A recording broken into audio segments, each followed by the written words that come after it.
Tov, Shalom Uvracha. Mon nom est Yoel Benarosh. Avec moi, Bezrat Hashem, vous aurez cours une fois par semaine, le mardi, de midi à 1h10, à peu près 1h15, on verra. Le sujet de mes cours, c'est en fait une remise en place de toutes les notions du judaïsme pour ne pas que ces notions soient dévoyées, c'est-à-dire en dehors de leur voie.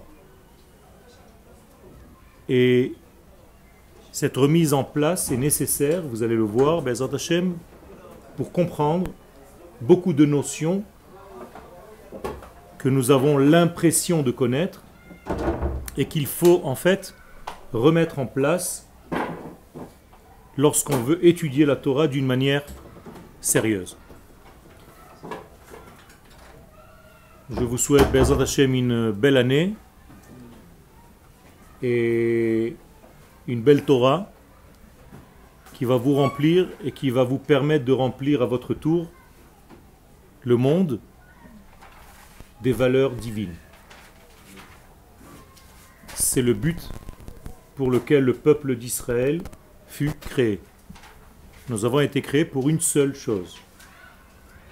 Une seule. Le prophète le dit clairement, Isaïe 43, Am zu yatzarti li tehilati yesaperu. Je n'ai façonné ce peuple que pour révéler mon nom et raconter mon nom au monde.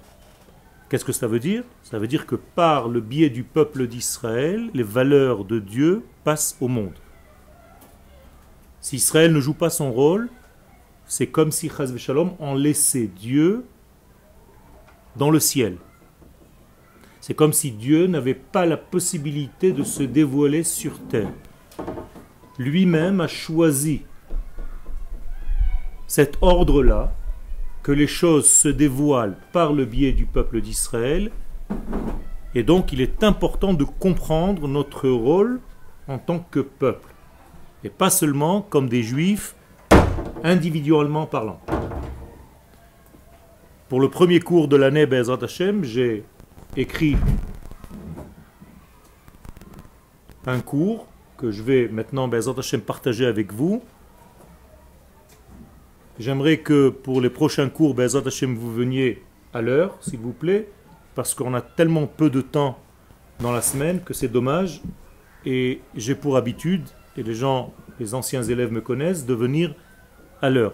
Je suis très précis pour commencer Bezrat Hashem sur un bon pied. J'ai donc écrit ce cours concernant le mois de Elul d'une manière générale et la notion essentielle et centrale de ce mois-ci, c'est-à-dire la Teshuvah. Donc, je l'ai appelé Elul Chodesh HaTeshuvah. Ne vous inquiétez pas, c'est en hébreu. On va lire. Vous allez faire connaissance avec les lettres hébraïques. Nous avons une règle, Otiyot Markimot, les lettres du Saint béni soit-il, c'est-à-dire les lettres hébraïques, rendent ceux qui les regardent sages. Plus vous allez voir les lettres hébraïques, plus la sagesse va vous pénétrer. Ce ne sont pas seulement des formes pour faire passer un message, il y a en ces lettres-là, à l'intérieur de ces lettres-là, une qualité qui révèle et qui véhicule la sagesse divine. C'est très important de le savoir. Donc, on va lire, on va traduire et on va essayer de comprendre les choses. Bien entendu, le cours est interactif. Vous avez la possibilité de poser des questions. Vous levez la main, on peut développer un sujet. Si les choses ne sont pas comprises, on recommence. Bezrat Hashem dans une bonne ambiance et avec beaucoup de bracha, qu'Akadosh Baruch Hu Bezrat Hashem mette en nous une shrina, la shrina, pour qu'on puisse Bezrat Hashem révéler son nom d'une manière adéquate. Alors donc, Elul Chodesh HaTeshuvah. Donc Elul, le mois de la Teshuvah. Vous voyez que le mot Elul est un petit peu bizarre. Ce n'est pas de l'hébreu, comme la plupart d'ailleurs des noms des mois de l'année, qui sont en réalité venus avec les enfants d'Israël de Babylone. Ça veut dire que le mois de Elul ne veut rien dire apparemment en hébreu.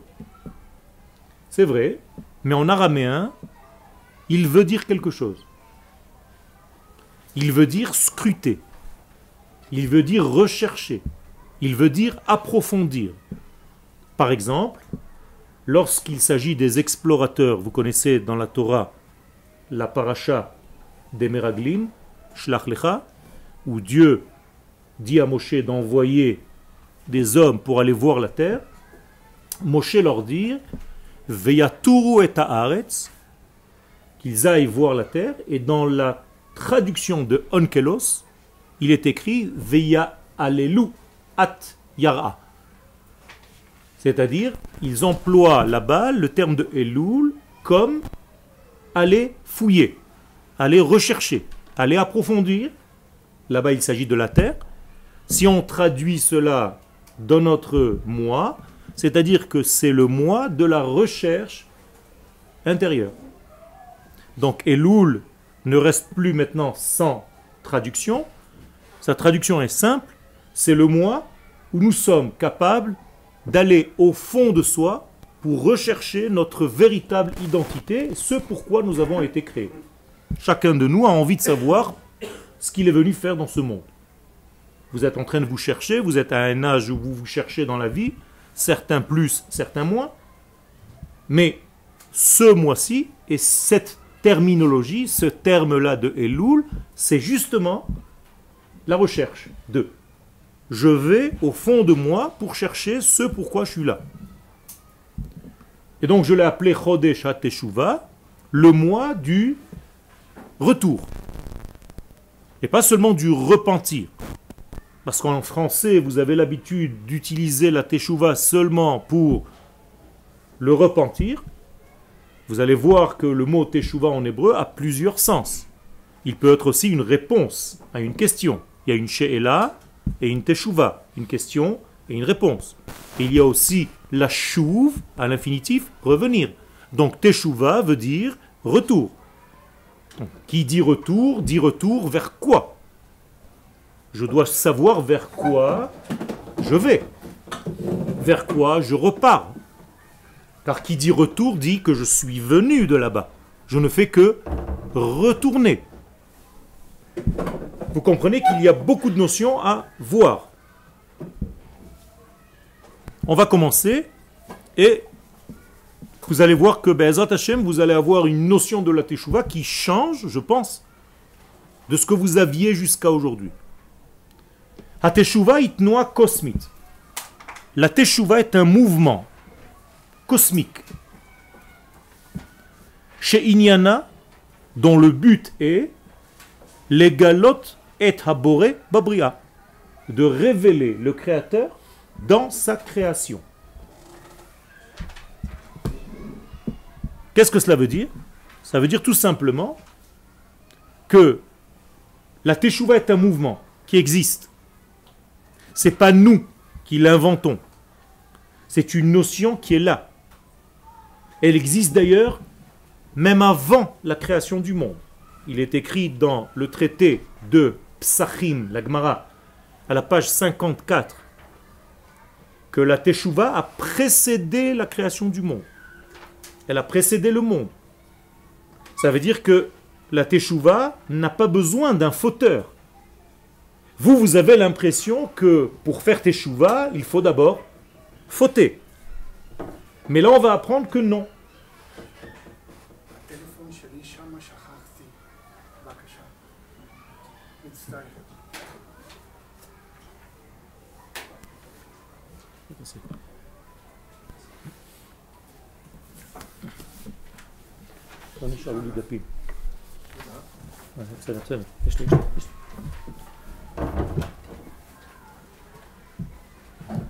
Et donc, la Teshuvah existe avec nous, sans nous, avec faute, sans faute. Ça n'a aucun rapport.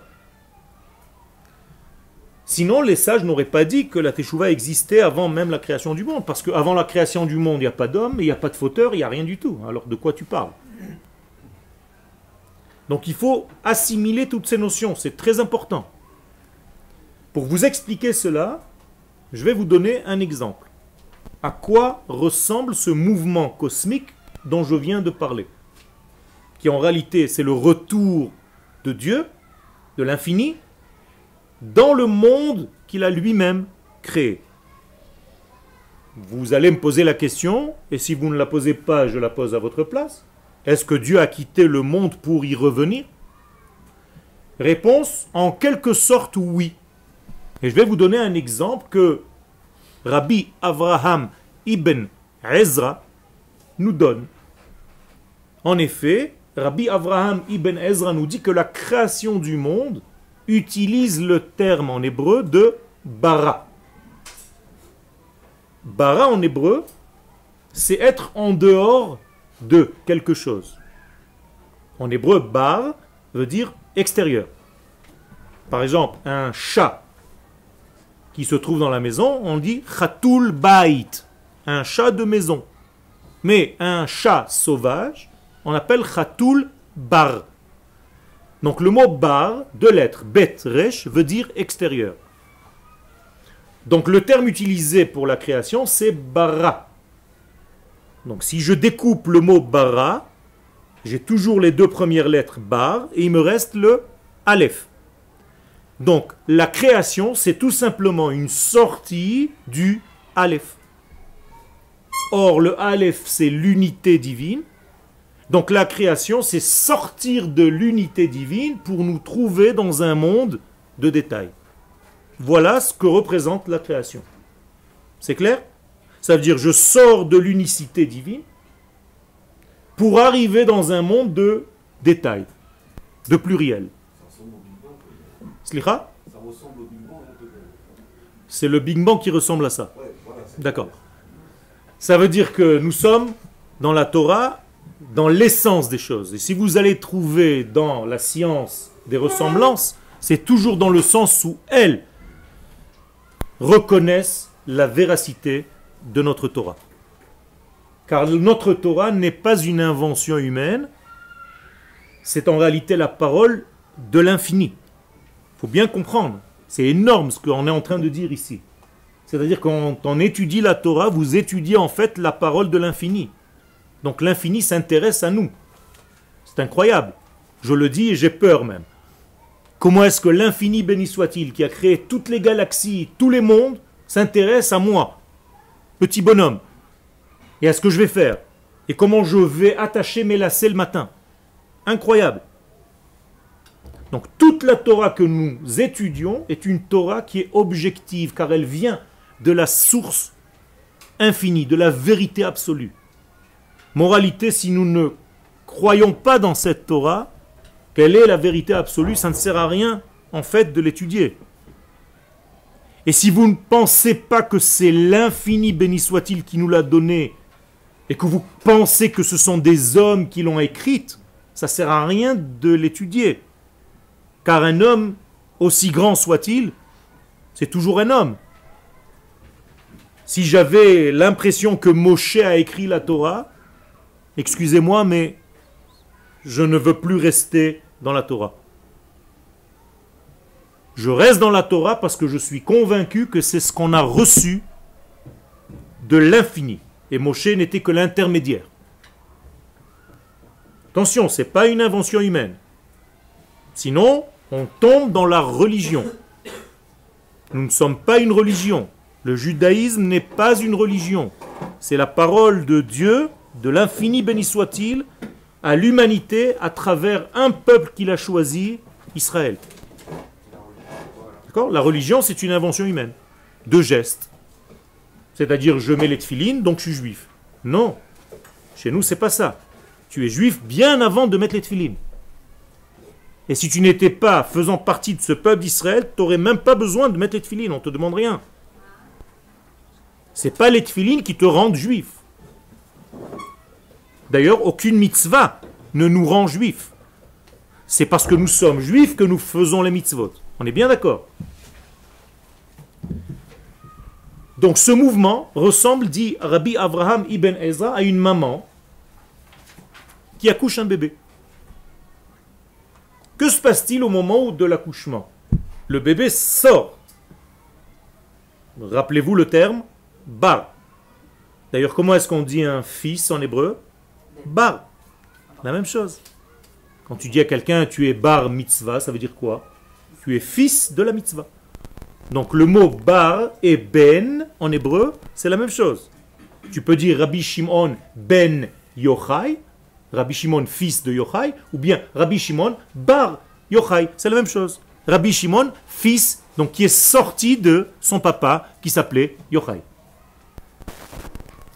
Donc lorsque la maman engendre un enfant qui va s'appeler donc bar, elle va le sortir de son ventre. Je reviens 5 secondes dans le ventre de la maman. Dans le ventre de la maman, il n'est pas encore son fils. Il n'est que fœtus. D'accord? Donc il est de passage. Comment est-ce qu'on appelle fœtus en hébreu? Ou bar. C'est les mêmes lettres que le mot over. C'est celui qui passe. Il ne fait que passer. Il est là pour un laps de temps, généralement de 9 mois, et il se développe à l'intérieur, mais il passe. Il ne fait que passer. Il ne reste pas dans le ventre.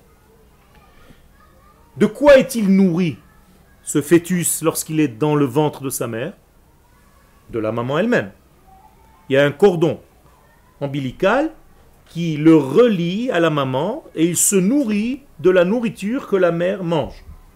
Et de la mère d'une manière générale. Mais au moment où il sort, que se passe-t-il? On découpe ce cordon. Si je laisse le bébé maintenant dehors, et maintenant il est découpé de sa maman, que lui arrivera-t-il? Il va mourir. On est d'accord? Jusqu'à maintenant, il était nourri de la maman. Non. Pour ne pas qu'il meure, la maman est obligée de revenir vers son fils. On est d'accord? Pour le nourrir. Si vous n'êtes pas d'accord, arrêtez-moi. Rabbi Avraham ibn Ezra nous dit que la création du monde ressemble à cela. Il nous donne un exemple humain que nous connaissons, la naissance, et il nous dit que l'infini, béni soit-il, c'est comme une grande maman qui avait en elle le fœtus, c'est-à-dire le monde, et ce monde était nourri de l'intérieur. Et lorsque le monde fut créé, c'est comme si Dieu avait accouché, comme la maman, qui a fait sortir le monde de son ventre. Jusque-là, ça va? Au moment où le monde est à l'extérieur, entre guillemets, du ventre, lui aussi, si la grande maman, cette fois-ci, Akadosh Baruch Hu, ne revient pas vers le bébé, ce bébé va mourir. Donc, que fait Dieu? En quelque sorte, il revient vers le monde. Comment on dit revenir en hébreu? La chouve, d'où le terme de teshuva. Donc, qui revient en premier vers le monde qu'il a lui-même créé? L'Éternel. Donc, le premier mouvement de la teshuva, c'est pas un mouvement de toi ou de elle, de l'homme, c'est un mouvement qui en réalité du haut vers le bas, on va l'appeler comme ça, c'est-à-dire de l'éternité vers le monde qui a été créé, comme la maman qui revient nourrir son bébé. Quel? Est-ce que c'est en quoi il est juste quand il fait ça, Hachem? Où est la justice quand il fait ça? Toi, tu dois en fait comprendre que, et c'est la deuxième étape, comment est-ce que Dieu revient dans son monde? Eh bien, Dieu a décidé, ce sont des choses qui sont dans les secrets de la Torah, dans la Kabbalah, que lorsque Dieu revient dans son monde, il utilise un canal, un biberon. Ce biberon s'appelle Israël. C'est-à-dire que le retour de Dieu vers le monde se fait par Israël. Bien entendu, ce n'est pas un mouvement physique, Dieu n'est pas là, il est là-bas.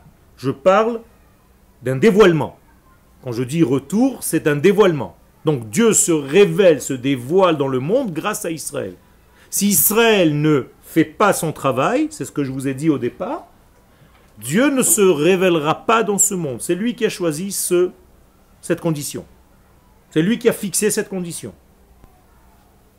Donc Dieu attend Israël. Je vous donne une preuve à l'appui. Quand Dieu donne la Torah, en réalité c'est la vie. Il la donne pour qui la Torah? Pour le monde, pour faire vivre le monde. Mais par qui elle passe? Par Israël. Et Dieu dit, dans la Gemara de Shabbat à la page 85b, si vous ne recevez pas maintenant ce biberon de lait qui est la nourriture du monde, donc cette Torah, le monde redevient tohu bohu, c'est-à-dire j'annule tout. Autrement dit, c'est grâce à vous que le monde vit. C'est clair? Donc en réalité, Israël est responsable de la vie sur terre et dans tout l'univers. Notre rôle est donc un rôle énorme.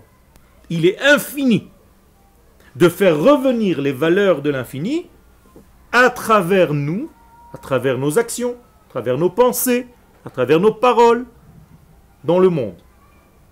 Donc nous servons de biberon à l'infini pour revenir nourrir le bébé qui s'appelle l'univers. Ken. Alors, ce canal, en fait, et là je réponds aussi à sa question, nous permet de devenir associés. Et c'est en cela que Akadosh Baruch Hu nous dit, je ne vous ai pas créé pour rien, en vain, je veux que vous soyez avec moi, associés dans mon retour.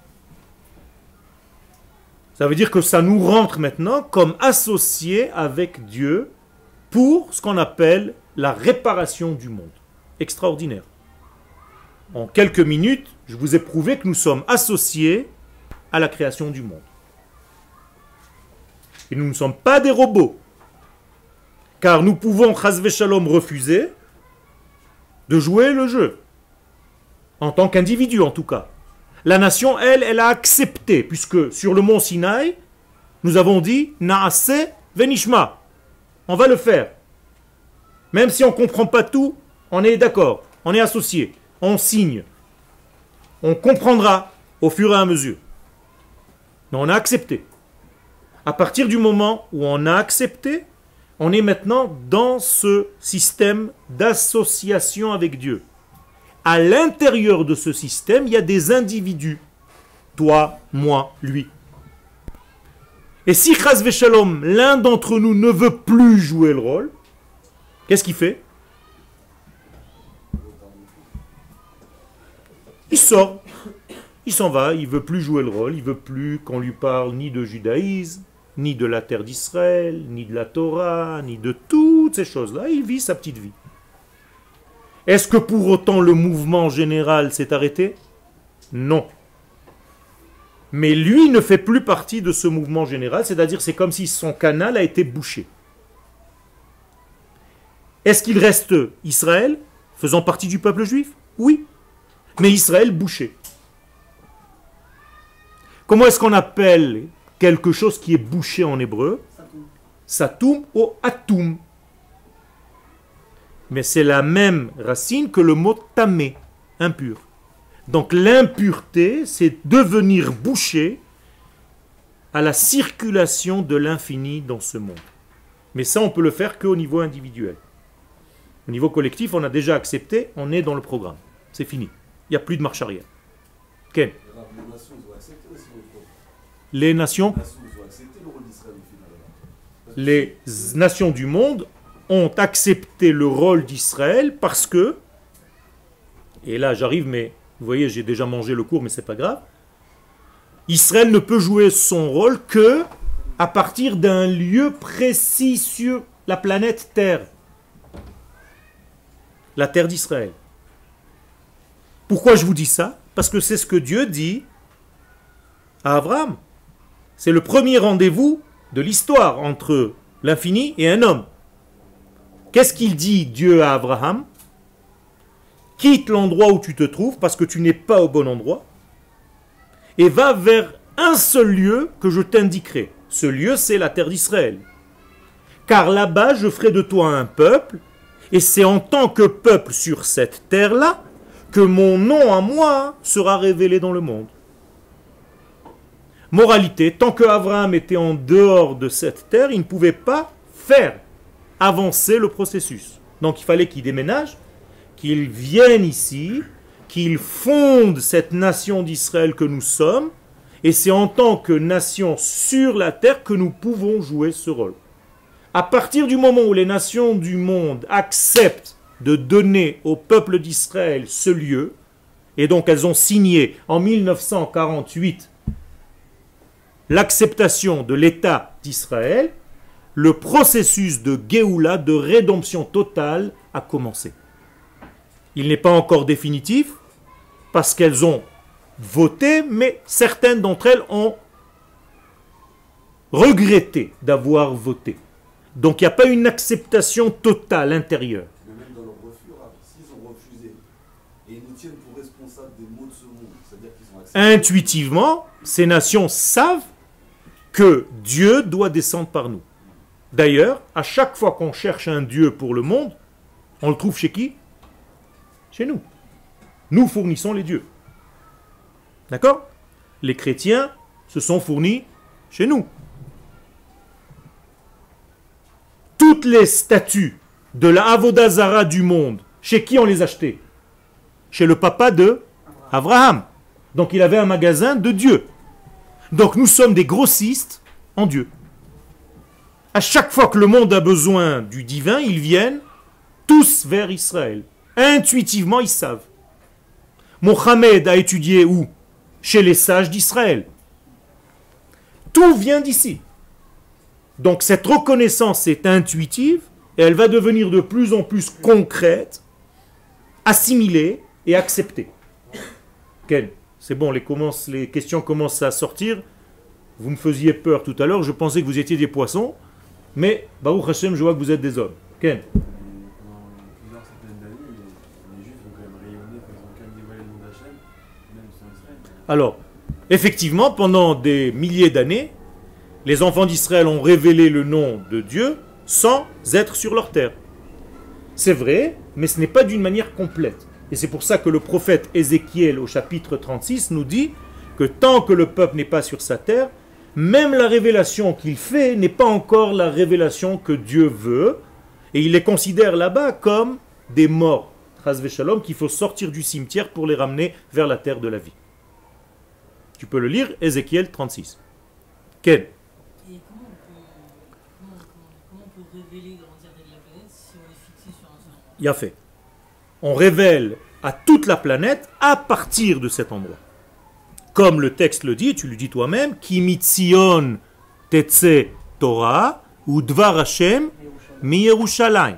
Ça veut dire que c'est dès Jérusalem que sortira la parole de Dieu au monde.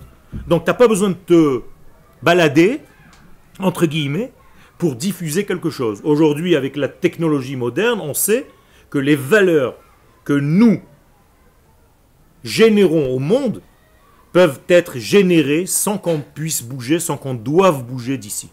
On peut sortir et revenir, mais notre base est l'endroit qui scelle notre lien avec l'infini et avec le monde entier.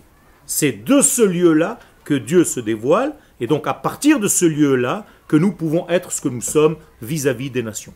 Comme, et je reviens au verset de Abraham, à partir du moment où tu seras là, donc Abraham, et tu fonderas cette nation, Venivrechu becha kol mishpechot ha'adama. De là seront reliées et nourries et bénies toutes les familles de la terre. D'accord? Donc il y a un point central duquel tout rayonne. Et il est obligé d'être sur cette terre. Quel? Je retourne un peu en arrière. En fait, vous avez dit que par rapport à la thèse de Platon, en gros, quand un homme et une femme, quand ils font un enfant, ils retournent vers lui. Pour quelle raison au final? C'est pour qu'il. Qu'est-ce que ça veut dire il retourne vers lui? Bah, une fois qu'il a coupé le cordon, si on le laisse tout seul, il ne pourra pas se débrouiller tout seul. Donc en gros, on retourne vers lui. Vers le bébé. Pour qu'au final, le but ultime soit qu'il les succède.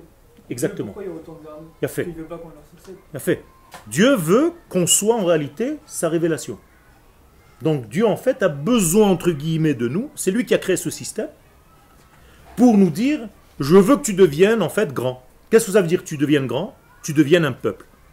Pourquoi? Parce que c'est seulement en tant que peuple que tu seras en réalité mon avenir. Dieu a pris cette décision dans sa sagesse infinie que nous ne comprenons pas, que le peuple d'Israël, c'est son demain, c'est son avenir. Autrement dit, il veut que ce monde soit régi, que ce monde soit géré selon les critères de l'infini. Et qui est responsable de ces critères? Seulement ceux qui ont reçu la Torah pour savoir ce qu'on doit faire. Donc c'est le peuple d'Israël qui est responsable en fait d'être fidèle à toutes ces valeurs pour les calquer dans l'univers dans lequel nous sommes. Il n'y a pas un risque qu'on devienne des dieux. Il y a fait, mais très forte importance ce que tu es en train de dire. Est-ce qu'il y a un risque qu'on devienne des dieux? Oui. Qu'on se prenne en tout cas pour des dieux. Et c'est la raison pour laquelle Moshe, lorsqu'il meurt, qu'est-ce que Dieu dit? Velo yadar ish et kvurato. Je ne veux pas que vous alliez prier Moshe Rabbeinu comme si c'était l'Éternel. Dieu est toujours infini, Moshe n'est qu'un homme. Jésus, c'est l'exemple. D'accord? Chas v'shalom, chez la chrétienté, on est tombé dans cette erreur. Donc il n'y a aucun risque pour qu'on se prenne pour Dieu. Mais nous sommes la révélation de Dieu sur terre. Non, parce que par rapport au fait, la question que vous avez demandé, c'est vrai que les parents qui mettent au monde un enfant, le nourrissent jusqu'à ce qu'il devienne adulte et lui devienne lui-même un créateur d'autres enfants. Exactement. Donc est-ce qu'il n'y a pas un sens aussi qu'on devienne des dieux à une vision? Non, on ne devient pas des dieux, mais on devient à notre tour créateur. Tu es d'accord? On est d'accord. Et d'ailleurs, c'est marqué qu'à la fin des temps, chaque tzaddik pourra créer des mondes. Qu'est-ce que ça veut dire? Il faut en discuter. Mais Dieu nous donne en réalité une place essentielle. Comment s'appelle la partie de la maman qui contient le bébé en hébreu? Pas beten, rechem. Rechem. Rechem. Si vous inversez rechem, ça vous donne machar. C'est-à-dire que dans le ventre de la maman, dans le rechem, il y a le lendemain. C'est-à-dire, il y a celui qui viendra demain. Donc Dieu, notre peuple, c'est son devenir. C'est le devenir de Dieu. Qu'est-ce que ça veut dire son devenir? Mais tout simplement sa manifestation sur terre, son dévoilement sur terre. Nous sommes responsables de le raconter, de le révéler, de faire en sorte que le monde vive selon la morale de Dieu, la parole de Dieu, l'équité, la droiture, la justice. Tout ce que vous allez faire dans votre vie, c'est selon les critères de la Torah, donc selon les critères de Dieu. Si vous vivez fidèle à cela, eh bien vous jouez votre rôle à merveille. Voilà ce pourquoi nous sommes là. Je résume tout ce que je viens de dire. La première teshuva du monde, c'est donc la teshuva de qui? De Dieu lui-même. Ça fait peur, hein? Mais en réalité, ça ne fait pas peur du tout. C'est tout simplement traduire la notion de teshuva différemment de ce que vous avez eu l'habitude d'entendre jusqu'à maintenant. Donc teshuva, c'est le retour de Dieu. Donc toi, maintenant, quand tu fais teshuva en tant qu'homme individuel, qu'est-ce que tu fais? Non, tu ne retournes pas à Dieu. Tu permets à Dieu de revenir à travers toi. Tu as compris? C'est-à-dire tu t'intègres dans le mouvement de circulation qui existe déjà. Je rentre dans le jeu. Il y a un grand fleuve qui coule, et qu'est-ce que je fais? Je me mets dans une barque à l'intérieur de ce fleuve et je rame. C'est-à-dire j'accélère le mouvement dans le fleuve qui existe déjà. Donc le fleuve de la teshuva existe déjà, et moi, en faisant teshuva individuellement parlant, je m'intègre dans ce grand fleuve. Et je fais dévoiler Dieu dans ce monde plus encore. Est-ce que c'est clair dans toutes les têtes, tout ce que je viens de dire? Pourquoi Hachem il a besoin de créer un peuple qui va étudier ses oreilles, qui va le dévoiler Il a au fait. peuple dans un monde de... Très bonne question. Pourquoi Dieu a besoin de tout ça? Très bonne question. Je l'ai dit tout à l'heure. C'est sa volonté. On n'arrive pas à comprendre, on ne comprend pas pourquoi Dieu a besoin. Apparemment, il n'a pas besoin de ça. Il aurait pu créer un monde où son nom est déjà révélé. Mais s'il avait fait, il l'aurait fait d'une manière robotisée. C'est-à-dire, on n'aurait été que des pions. Là, il nous laisse un choix. Il nous laisse une participation. Donc ça, c'est une réponse qui est donnée dans les livres secrets de la Torah, ta question. Donc je ne veux pas la traiter maintenant. Tu as raison, c'est une très très bonne question. Et il faut se la poser aussi. Pourquoi Dieu a besoin de tout ça? Bezrat Hashem, on y arrivera par un autre biais. Est-ce que c'est clair? Quel? Comment ça se fait que ce n'est pas la majorité des gens qui étudient la Torah qui sont revenus dans ce fleuve en Israël?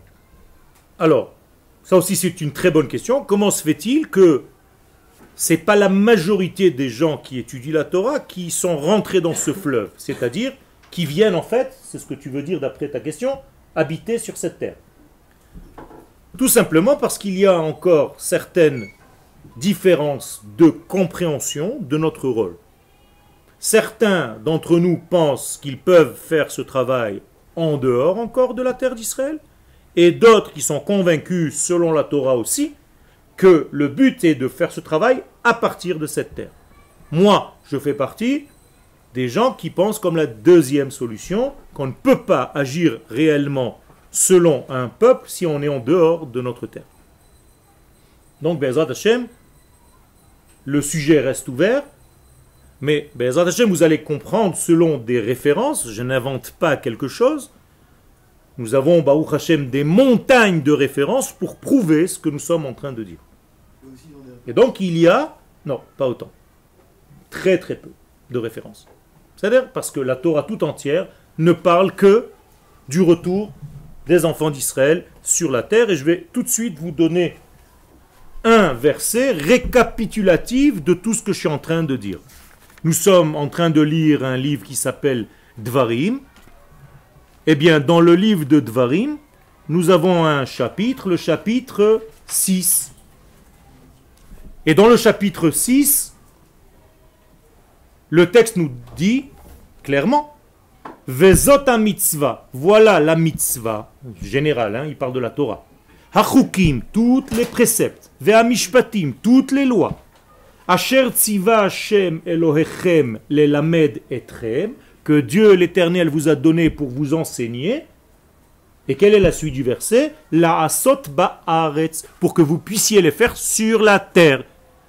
Asher atem ovrim shama lerisha, que vous devez aller conquérir. Autrement dit, toute la Torah, toutes les mitzvot, tout ce que je vous ai donné, ce n'est que pour arriver sur cette terre. Une autre référence qui ressemble étrangement à celle-ci, au chapitre 12.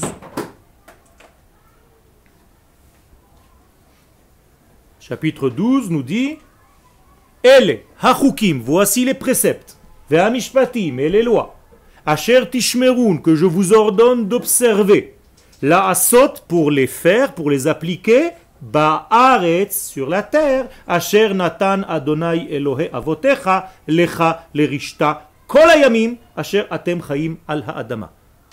Toutes les lois, les préceptes, la Torah, toutes les mitzvot, je vous les ai donnés pour les appliquer sur la terre que Dieu a donnée à vos pères Avraham, Yitzhak et Yaakov, la terre d'Israël. Et combien de temps ça va durer? Kol hayamim, pendant toutes les générations que vous êtes vivants. C'est-à-dire, c'est une mitzvah qui est éternelle, qui ne s'arrête pas. C'est-à-dire, quel? Mais si devant tous les cadres du peuple juif en Israël, ce serait pas quelque chose pour récupérer les juifs qui sont un peu perdus, quoi. Tu te contredis toi-même. Si tous les gens viennent ici... Ah, les cadres. D'accord, d'accord. Alors il y a un problème. Il faut justement faire en sorte que je puisse envoyer peut-être des messagers pour aller chercher ces gens-là. Mais le but est toujours le même. Quel? Comment le message de Dieu pourrait être révélé dans tout le monde si tous les juifs sont dans un seul coin de la planète? Écoute, aujourd'hui je donne un cours au Machon Meir, vous êtes à peu près 25, 26. D'accord? Mais sur Internet, il passe à 10 000 en 2 heures. Donc tout le monde reçoit le message. Non, c'est-à-dire qu'aujourd'hui, les juifs, enfin, le gouvernement, ils connaissent les juifs parce qu'ils voient dans la rue. Si demain, il y a tous les juifs dans un seul pays, c'est-à-dire au bout d'un moment, ils sont en train de... C'est ce que je suis en train de te dire. On va diffuser cette Torah à partir de notre établissement sur notre terre. On va être comme un rayonnement pour le monde, à partir d'ici. C'est-à-dire que tu vas pouvoir inventer des choses, tu vas pouvoir inventer des médicaments pour des maladies, tu vas inventer un Waze pour que les gens se dirigent dans le monde entier. D'où ça sort? De ce petit pays. Tu comprends? Et justement, c'est ça que la Torah nous dit. C'est ce que la Torah nous dit, c'est pas moi qui le dis. La Torah me dit, je vous ai créé pour que vous fassiez ça à partir de cet endroit. C'est là où vous aurez cette bénédiction. C'est là où vous allez commencer à être connu dans le monde pour ce que vous êtes. C'est-à-dire pour révéler mon nom. Donc ça va passer partout. Par la science, par la physique, par la médecine, partout. Bien entendu, par la Torah, par l'éthique, par la moralité que nous devons générer au monde. Quel? Mais d'après ce qui me semble, tout le monde est d'accord pour dire qu'il faut, au final, quand il y aura la Géoula, etc., Quel? au moins ça, à ce moment-là, tout le monde sera sur la terre d'Israël, il faudra faire une... Nachon, tout le monde est d'accord. La Marocaine, c'est juste sur le moment. Nachon. Non, on est d'accord, on est entièrement d'accord. Donc, c'est pour ça que je dis, il y a plusieurs écoles. Moi, je fais partie de cette école. Il faut dire maintenant. Qu'il faut venir maintenant. Hier. Plutôt qu'aujourd'hui. C'est ça? Donc, vous êtes là-bas, au Hachem. Ken? Et à côté de ça, on ne dit pas que quand Mashiach va venir, c'est tout le monde entier que ça n'est pas juste... Non, non, non. Ça, c'est au niveau de la compréhension des choses.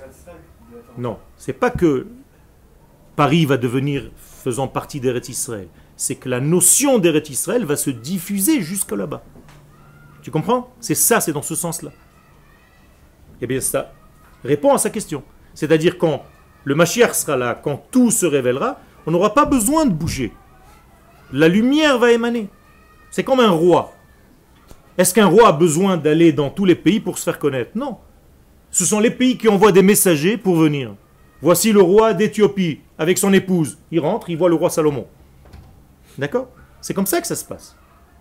Un roi est dans son royaume et c'est là où il règne. Akadosh Baruch Hu, son royaume, c'est la terre d'Israël. Ki hi hamakom asher iviti. Car c'est l'endroit, dit Dieu lui-même, que j'ai voulu. Est-ce que Dieu est petit ailleurs? Oui ou non? Non. Eh bien, vous ne savez pas ce que vous lisez le vendredi soir dans vos mizmorim de Shabbat. Parce que dans les mizmorim de Shabbat du vendredi soir, s'il y a un sidour ici, je peux vous le lire. Il y a un sidour? Donne-moi un sidour. Regarde ce qu'il dit le sidour dans les mizmorim du vendredi soir. Donc Shabbat, vous allez à la synagogue et vous commencez selon les rites. Lechu neranena l'Adonai. Nachon? Nari aletzu rishenu. Et à un moment donné, qu'est-ce que vous dites? Adonai Betzion. Ah. Qu'est-ce que ça veut dire Adonai Betzion Gadol? Dieu est grand où? En Eretz Israël. Sous-entendu, si tu le laisses ailleurs, il est petit. Qu'est-ce que ça veut dire qu'il est petit? Tu ne le révèles pas comme il faut. Tu veux qu'il se révèle dans sa grandeur? Betzion. Veram hu al kol Elohim. Et c'est là où il devient dans son importance la plus grande. Et je peux vous donner des tonnes et des tonnes. Seulement, ce n'est pas le sujet de notre cours, bien que ce soit l'essence même de la teshuva. Ça veut dire que je peux considérer que vous avez déjà fait teshuva, en tout cas une grosse partie de la teshuva, en venant ici. Sur le schéma de la teshuva, Il y avait une question derrière toi, juste avant. Nachon, c'est péjoratif, on parle toujours de sa manifestation, pas de lui. Nachon, ce n'est pas péjoratif parce qu'on ne parle pas de lui, on parle de son dévoilement. Ça veut dire tu peux le révéler en petit ou tu peux lui révéler en grand. C'est tout. Lui, il reste le même, toujours, ne t'inquiète pas. Quel? sur le schéma de la teshuva que vous avez fait au départ, vous avez dit il y a eu une naissance, il a créé le monde, après ils sont écartés, donc le simsum un peu, et après... Pas il s'en est écarté. Au moment où le monde sort de lui, entre guillemets, c'est comme s'il y avait une rétraction en réalité du monde. Donc il se cache en fait. Il se cache. Et nous, donc on est nourris par le flux qui nous laisse quand même passer pour qu'on puisse grandir. Et Pour le faire grandir. pour le faire grandir. Exactement. Et donc quand on sera grand, en fait, on reviendra à l'état initial. Au final. Tout à fait. Tout à fait. C'est ça. Tout à fait. Ça veut dire qu'on devient en fait transparent, canal transparent pour l'accès de Dieu à travers nous. Alors on est plus le cordon. En fait. Bien fait. Donc nous sommes le canal par lequel Dieu revient sur terre. C'est un rôle important. Une fois que ça va être réalisé, ça va durer un Mashiach, tout ça. Quel est le chemin après? On a Et le notre but à nous. Bezrat Hashem, tu viendras aux d'autres cours après. On révélera aussi le reste. Selon le Ramchal, il y a un 7e millénaire, un 8e millénaire, un 9e millénaire et un 10e millénaire. On n'est que dans le 6e, tu as le temps. Donc il y a encore du boulot. Ne vous inquiétez pas. Les gens pensent que le Mashiach va venir, on va être à la retraite, c'est fini. Non. Le travail véritable commence à se placer. Nous sommes aujourd'hui dans la préhistoire, comprenez bien. L'histoire réelle commence au moment de la Géoula. Vous comprenez ça? La Géoula, c'est le début de l'histoire réelle. Tout ça, ce qu'on est en train de faire maintenant, c'est une préparation à ça. Donc il faut accélérer le processus, c'est tout. Et Baruch Hashem, vous êtes là pour aider à ce processus. Mais il faut le faire avec amour, à faire prise de conscience de ce que vous êtes venu faire. Pas seulement vous avez fait un déplacement 4 heures de vol sur un Eretz. C'est pas ça. Je suis venu faire le travail au sein de ma nation. C'est autre chose. Ça vous grandit vous-même et ça grandit ce que vous devez faire. Tout devient immense. Tout prend une autre proportion. On peut revenir au texte? On y va. Beotamida, shehaem hayoledet, de la même manière que la maman qui accouche, shava el hatinok, revient vers le bébé, hanolad qui vient de naître, kedele amshich alav chaim, pour lui injecter de la vie, car de la même manière, shav boré haolam, revient le créateur du monde, El Briato, vers sa création, ou Mamshich Lachaim, et il lui fait injecter de la vie. Donc la première injection, le premier rapport entre Dieu et nous, c'est quoi? De quelle nature il est, ce lien? Un retour pour faire quoi? Qu'est-ce qu'il nous fait avec ce retour? Il a fait. Il nous fait vivre. C'est tout. Donc le premier rapport que vous avez avec Dieu, c'est quoi? La vie. Donc vous vivez de son être. Vous comprenez ça? Est-ce que vous comprenez que vous vivez de son être? Sans lui, il n'y a pas de vie. D'accord? Tu n'es pas, tu ne peux pas être sans qu'il soit. Donc comment il s'appelle? La racine de l'être. L apostrophe E T R E. D'ailleurs en hébreu on l'appelle Shem Havaya, le nom de l'existence, le nom de l'être. Le tétragramme que vous voyez, Yud, Ke, Vav, Ke, les 4 lettres, qu'est-ce que ça veut dire? Il y a une traduction à ce nom-là? En hébreu, oui. C'est le nom de l'être. C'est-à-dire, L apostrophe, être. Donc, quand cet être-là te traverse, qu'est-ce que tu fais? Tu es. La preuve que Dieu t'a traversé, c'est que tu es là. Tu es vivant. Donc tu vis, tu marches, tu parles, tu manges, tu chantes, tu ris, tu danses, grâce à cet être qui te traverse. C'est clair ça ou pas? Après ce que tu fais pas, c'est autre chose. Mais déjà tu es vivant de son être. Donc tu réalises son être à travers ta vie. Le fait même que tu vives prouve son existence. Ken? D'accord. Ça veut dire que c'est pas Dieu qui a des difficultés, c'est que le canal a, dans certains endroits, des problèmes pour le passage de la lumière. Donc il faut nettoyer ce canal de tous ces problèmes, de toutes ces obstructions, de tous ces... Et la lumière coule normalement. D'ailleurs, qu'est-ce que c'est qu'un homme malade? Si, par exemple, il a mal à la main, ça veut dire quoi? Qu'il y a une mauvaise circulation de quoi? De Dieu, dans cet endroit. Alors bien entendu, au niveau physiologique, tu vas dire c'est une mauvaise circulation du sang et tout ça, mais peu importe. Qui est à l'intérieur de tout ça? L'être suprême. Donc guérir de cette maladie, c'est revenir à son véritable travail. Donc tu as le droit d'être malade ou pas? Tu tombes malade, mais tu n'as pas le droit de rester. Il faut vite que tu cherches à guérir. D'accord? Bien fait. Alors, ça aussi, ça va rentrer dans d'autres réincarnations et d'autres choses qu'on ne parle pas maintenant. Donc, la mitzvah, c'est d'être sain d'esprit et de corps. Si tu es triste, par exemple, toute la journée, tu es triste. La majorité du temps, tu es triste. D'une échelle à 1 jusqu'à 10, combien vous êtes heureux? Dites-moi ceux qui sont 10, levez la main. 9. Pas mal. 8. Pas mal. 7. 6. 5. 4. 3. 2. 1. 0. Donc le plus bas c'est 4. 5. Ça veut dire que vous avez en fait un manque de 5 pour réaliser véritablement Dieu. C'est pas normal que tu restes dans cette tristesse. Parce que si tu es triste, tu ne peux pas travailler réellement. C'est. T'inquiète pas, tu n'en as que 2 toi à compléter. D'après ce que tu m'as dit. D'accord. Un tzaddik gamour, un tzaddik complet, il est à 10. Sinon, qu'est-ce qu'il ne peut pas faire d'ailleurs? Prophétiser. Vous savez qu'un prophète ne peut pas prophétiser s'il n'est pas dans une simcha totale. Donc pour devenir prophète, ce que nous sommes par nature, nous devons être dans une joie intense. Il a fait. Alors Irmiyahu dit une prophétie, mais c'est pas lui qui est triste, c'est la parole de Dieu qui passe par lui. Lui est obligé d'être dans une simcha pendant qu'il parle. Sinon il ne peut pas prophétiser. Tu as compris la différence? C'est pas lui qui parle, c'est pas Jérémie, on appelle les Jérémiades. Parce qu'il pleure tout le temps. Mais c'est pas lui, c'est pas le bonhomme. Lui n'est qu'un canal. Sinon, c'est pas un prophète, c'est un homme qui est triste, qui vient nous balancer des trucs tristes dans la gueule. Excusez-moi l'expression, mais c'est pas ça un prophète.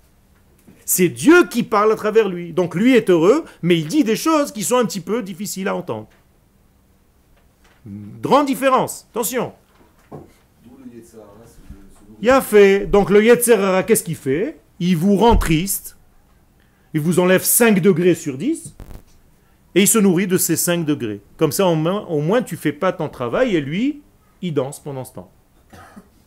C'est pour ça que c'est toujours la boîte de nuit en enfer. Parce qu'en réalité, ils se nourrissent là-bas de quoi? Des manques de simcha que nous avons, nous, ici. C'est grave, hein?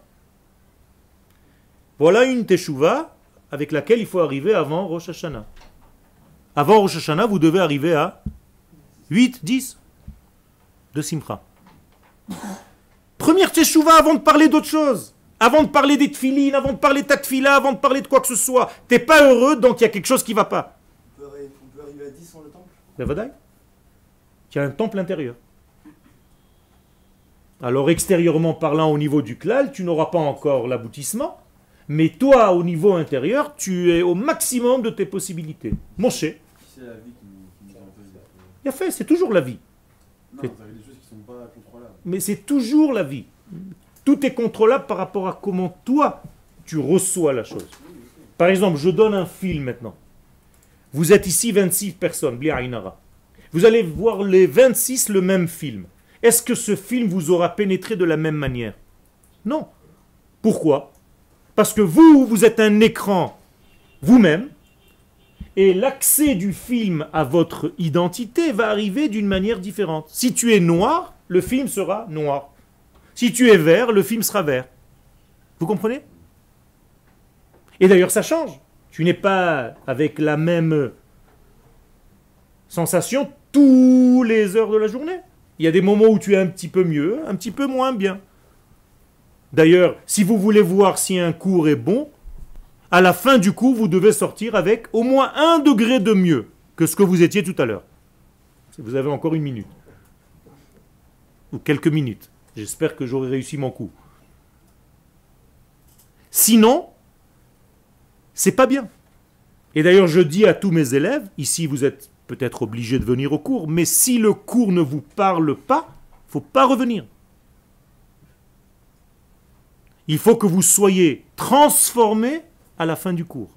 Que vous sortiez du cours avec un élan, avec une nouvelle compréhension, avec une nouvelle vision des choses. Je ne me vexe pas. C'est juste que par rapport à vous, le canal que je représente peut-être ne correspond pas. Il n'y a pas de problème. Vous allez voir un autre cours. Mais ceux qui restent doivent être dans une situation où ça coule. Quand je sors d'un cours de mon maître, j'ai mis 50 ans pour le trouver.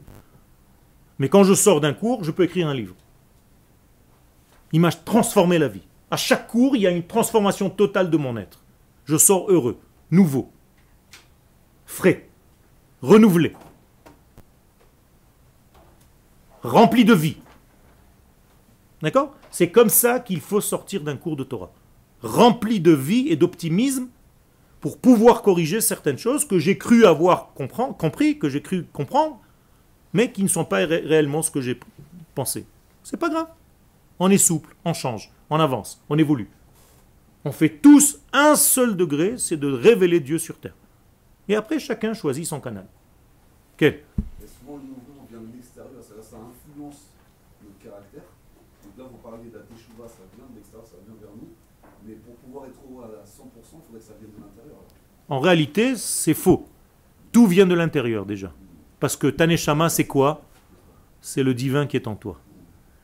Donc en fait, tout ce que je vous ai dit maintenant, et je le résume avec un mot, permettez à votre neshama, qui elle toujours est saine, elle est toujours liée à l'infini, permettez-lui de se révéler dans votre corps.